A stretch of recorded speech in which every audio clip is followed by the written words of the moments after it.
Hey, welcome back to the Ping Pong Flix Show. My name is Chris Wong. I am back outside temporary. I have the fan on. And it's the sound is annoying me right now, but you know what? I can't help it. I'm not gonna turn this light on. It's still hot. It's not as hot as before. That's why I'm out of here. But my son is trying to sleep in there, so I don't want to bother him. But or you don't want to hear him.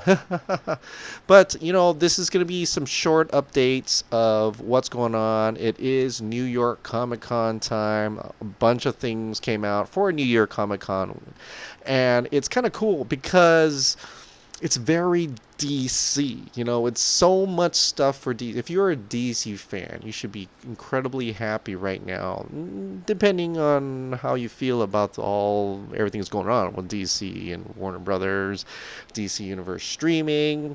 Apparently, Titans is getting rave reviews. Yeah, it's good. So I can't wait to see it. I mean, I have DC Universe streaming, and I also have Netflix. It kind of sucks. I have both, but I'm thinking a lot of more stuff are going to be on DCU streaming services. Like Swamp Thing's going to come out, and you got the teaser for Harley Quinn. I love how Kaley Cuoco is going to be Harley Quinn, and I gotta say, when I watched the teaser first before I knew it was her, it didn't bother me. You know how some actresses you're like, oh, that's definitely her, or actors, that's definitely him, but it sounded like Harley Quinn. So, and I like the, how they made fun of Deadpool, and even the bloggers and critics are saying like they're gonna hate it. I like that. I like those little mentions that they put in there. That's cool. Um, and looking forward to what else they come out with that. So DC Universe, Doom Patrol, all that stuff. I'm gonna have access to it. I'm gonna get to watch it. I'm not quite clear if I get to watch it first before Netflix. I assume so. I assume so.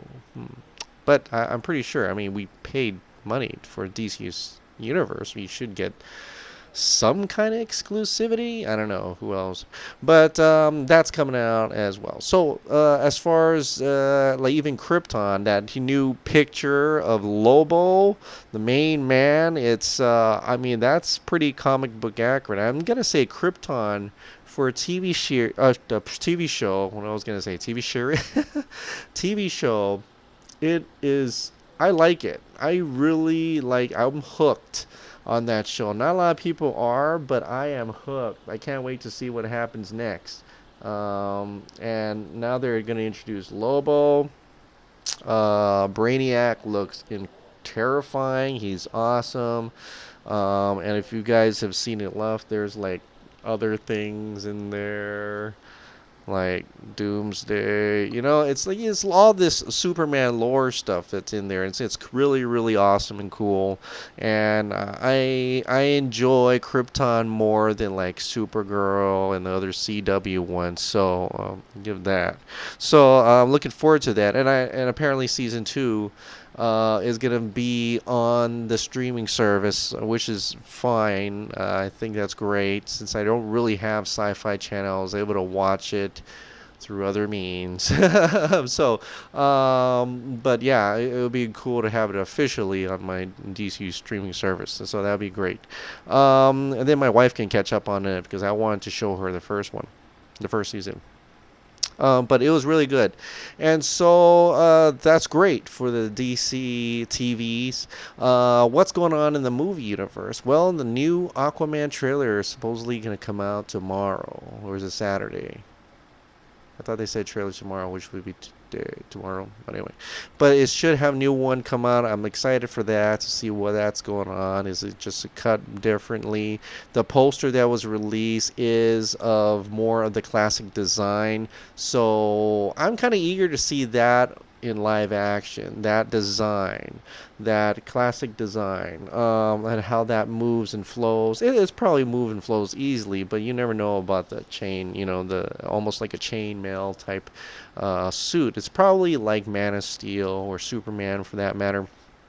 And so, wondering how that's going to be. I'm already sold on the first trailer. You don't really need it anymore, but I'll take it.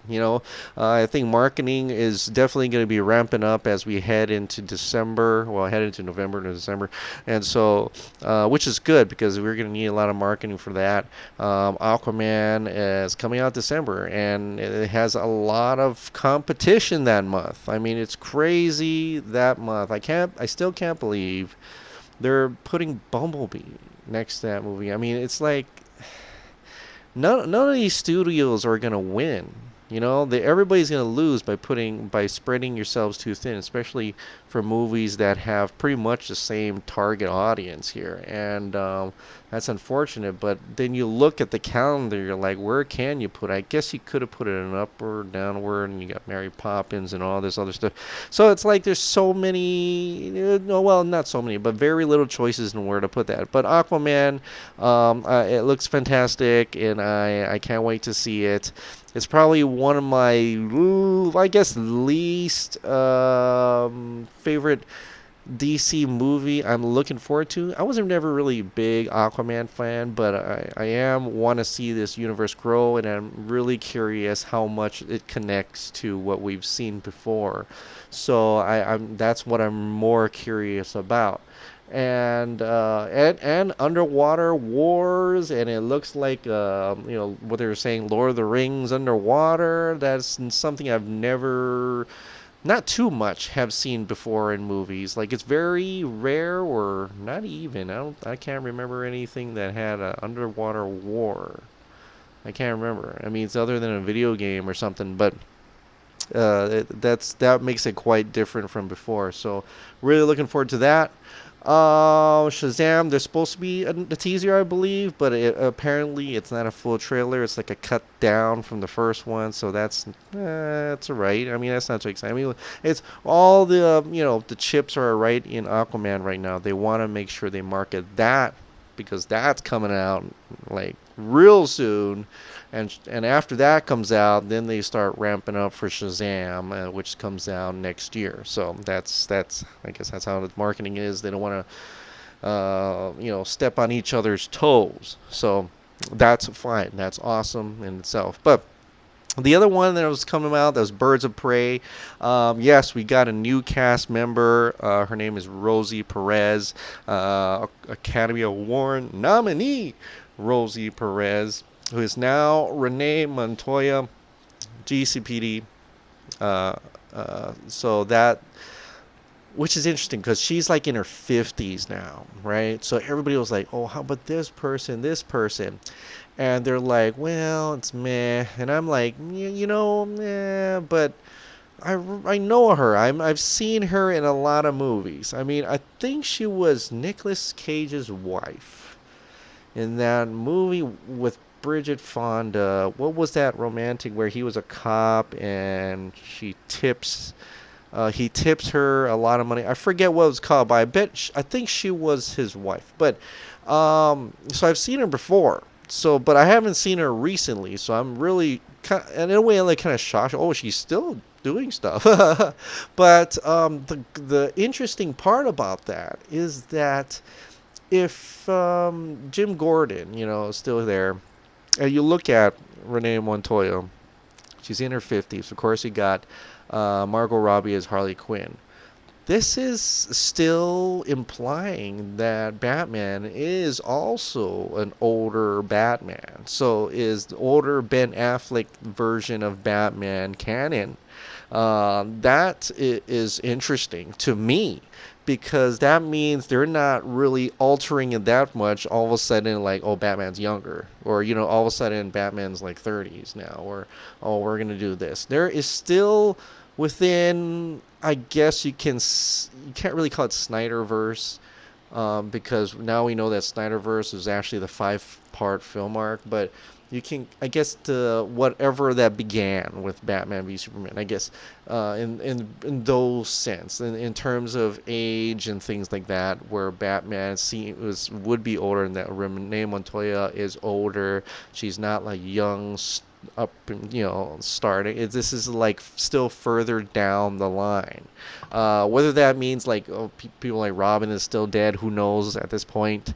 How this universe is outside of the realm of what we're watching is actually working. But I thought that was kind of interesting that especially when they put Jim Gordon and Renee Montoya, and they like, oh, this is our universe's Gordon and Montoya, and I'm like, oh, then that means that Ben, I want to say, well, an older Batman is still canon in this universe, and I think that is for people who like how this universe started and is continuing, can be pretty happy about that. Speaking of Batman, Ben Affleck himself went on Instagram and put out a long note about how he finishes like what 40-day rehab, and it's still a full-time thing. He's still working through it. Bless that man. I mean, it takes a long, strong will to admit you're addicted to something, and a lot even stronger to try to get some help. So bravo to him. And you see he's been working out. He's getting jacked again. Of course, there was another photo today where he let himself loose. But people do that. But there was an articles today that says sources close to him say that he's still interested on being Batman, and I'm like, really? Oh, okay. So this is finally some kind of I want to say, it says things about sources, but at least it's something positive in the sense of, for people who like Ben Affleck as Batman, including myself, that it does appear to want to be Batman. Or in this case, these articles are saying he has renewed hope. Or a renewed passion or renewed interest, I guess that's a better word, sorry, to being Batman after seeing Joaquin Phoenix and what Joaquin Phoenix is doing the Joker. And then you're like, wait a minute. Joaquin Phoenix Joker is a one-off. That's not even part of the DCEU. At least that's what they're saying. So what is he implying? Like, he wants to actually act alongside Joaquin Phoenix's Joker, and I'm like, wait, your Joker, if you do remember, is Jared Leto Joker from Suicide Squad. So I don't know how this will transpire at all. I still am wondering if Joaquin Phoenix as a Joker is top notch. It wins on all accounts. It wins the fandom. It wins the critics and all that. It makes money. They may just continue that if Joaquin Phoenix is okay with it, right? If he's okay with continuing, he didn't really want to do the comic book movie, but he saw something in this Todd Phillips movie that he wanted to do, so that's where we're at now. And he looks great as Joker. It looks great. But if they continue and Joaquin Phoenix's Joker and he's about the age of Ben Affleck Batman, the timeline's all weird. But I mean, I could see that if Ben Affleck wants to be Batman, but on this side of the fence, not in the DCEU, the lighter side, what I feel like it's kind of sort of becoming, except at least they have homages to the previous films. But maybe there's a choice there. I mean, I'd rather him stick in DCEU and then kind of bring back some of those elements that Zack Snyder had started. But if we can see Ben Affleck as Batman in some other movies, I mean, I would love that. At least one more. At least that's what the source is saying. At least one more. So looking forward to that. I don't know what at least one more means. Matt Reeves Batman or not. It could be. It kind of sounds like this is like the send-off thing, but I really don't know.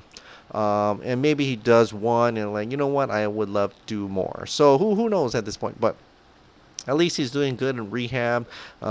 His personal life and health is much more important, so I'm really, really happy for that. But that's it.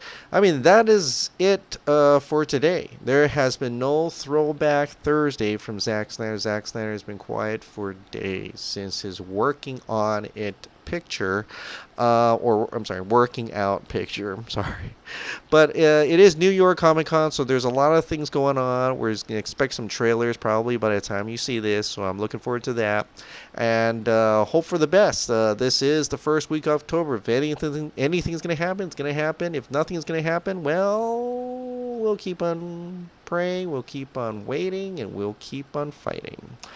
So that is it. Well, thank you so much for subscribing. Thank you so much for watching. I'm going to go back to my AC room. Have a good day. Bye.